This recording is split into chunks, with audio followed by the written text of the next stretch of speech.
Welcome to Love's Retro Rumble, the show where we cover retro games, new games, and any other important gaming news. I'm Love, and each episode we explore the history of a retro game.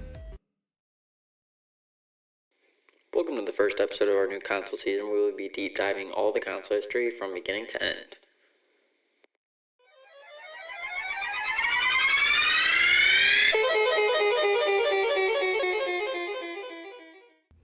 To kick off this episode, we're going way back to the very beginning, to a console that started it all. That's right, we're diving into the story of the Magnavox Odyssey, the world's first home video game console.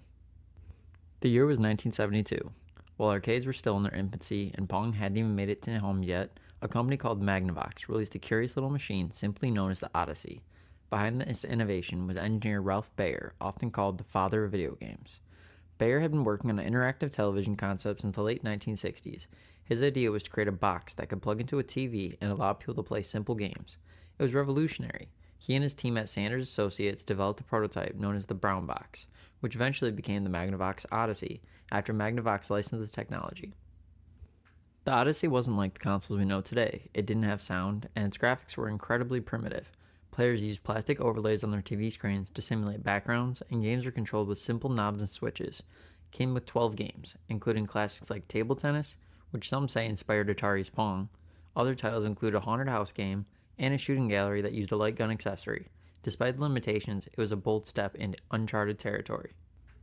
The Odyssey sold around 350,000 units. Not a huge number by today's standards, but significant for its time. It sparked interest in home gaming and caught the attention of companies like Atari, who would go on to dominate the late 70s and early 80s. In fact, Magnavox ended up suing Atari for copyright infringement after Pong's release. The two companies settled out of court, but the case cemented the Odyssey's place in history.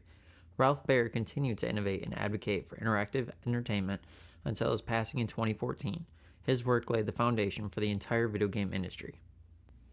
Today, the Magnavox Odyssey is more than just a collector's item. It's a symbol of imagination, experimentation, and the power of new ideas.